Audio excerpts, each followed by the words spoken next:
There are high expectations for Thursday's national budget speech.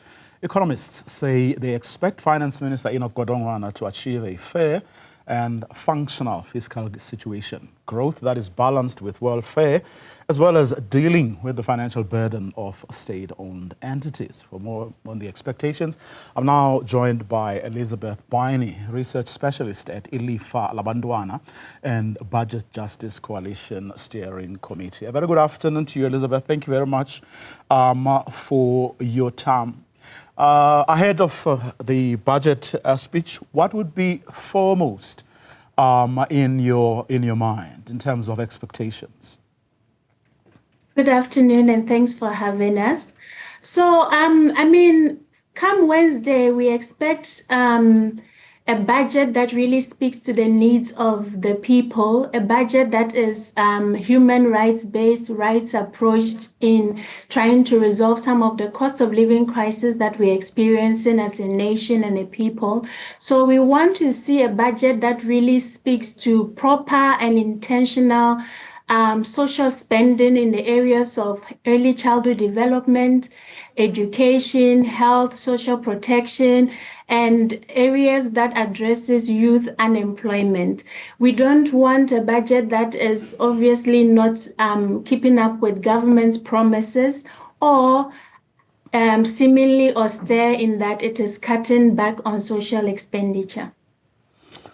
Having seen or heard what the president had to say in his State of the Nation, but also given the reality of our fiscal situation, where do you think the finance minister is going to focus on? Based on historical experience, we are likely to see a budget speech or a budget table that is mostly aligned to fiscal consolidation, trying to, resolve the debt crisis and, rescuing small, medium public enterprises. But also we need to be mindful that austerity in its current form is not very good, and it's harmful to the social fabric. So we need to be able to spend on social things, the social economy, to be able to also increase economic growth. So while the minister is having to do a balancing act between, keeping the economy afloat, we also have to make sure that the social area is not being, negatively impacted by the decisions that will be presented come Wednesday. There are calls by several organizations that are in the social space for clarity around the basic income grant. What is your position with regard to that?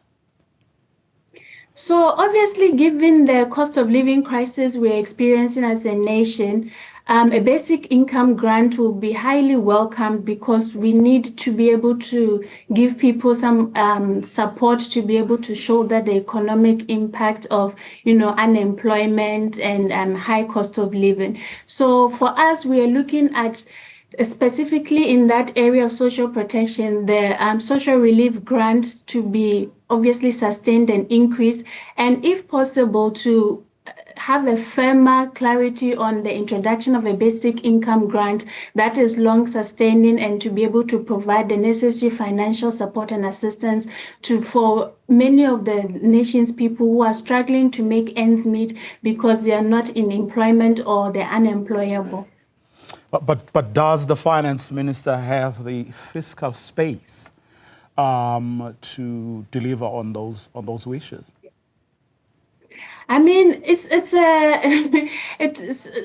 This question is very important in that it becomes a matter of robbing Peter to pay Paul. So there are a lot of social promises that the president have committed himself to and cabinet to, and also we need to see it financially supported. So even if there's not enough in the fiscals to introduce a basic income grant at this very moment, we need to see some some sort of a plan for the future, in the medium term at least, to see that we are not going to be losing out on important social grants like the social relief grant, and even in come future, that is really going to be turned into a long-standing basic income grant for the marginalized people who cannot, obviously enter the labor market or make ends meet. Well, robbing Peter to pay Paul may involve increasing VAT, which some people have already argued would be regressive. Indeed. So we find ourselves in a really precarious economic situation with the slow growth and obviously a lot of demands on the public purse. But at the end of the day, our emphasis or our interest as Budget Justice Coalition is that we need to make sure that the impact of austerity budgeting or any budget cuts that comes out from Wednesday's speech or tabling does not hit the poorest of the poor. And so we need to protect social spending, and we need to make sure that whatever economic sort of fiscal, broader fiscal policy that the minister is going to present is not actually anti-poor. So it's not in the long run harming poor people more than it should. So we need to see a concerted effort on actually applying a rights-based, a human rights lens to the decisions that will be made come Wednesday. But where are the possibilities? In other words, what levers has Treasury not used just yet in terms of robbing Peter to pay Paul? What has it not done yet, which it has the power, the capacity and the ability to do? Well, if I may be so bold to suggest a wealth tax, I think that is an untapped opportunity for our economy to grow our tax base. Instead of obviously increasing VAT, that is inevitably going to harm the poor a lot more than the rich. So perhaps a wealth tax is something that the minister and government can look into. But what would be the consequences of that? Likely consequences?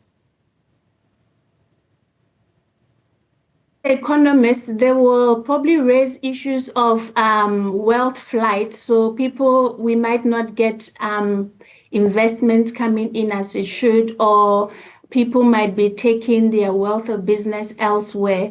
But that is also something that needs to be looked into critically. Obviously, budget decisions are not simplistic in itself. There's a lot of consideration and weighing up of benefits and loss. So there needs to be careful thinking about the cost benefit of a wealth tax for South Africa. We shall see, Elizabeth, what the Finance Minister will say and do on Wednesday. Thank you very much for your time. Elizabeth Biney, Research Specialist at Ilifa, Labantwana, and the Budget Justice Coalition Steering Committee.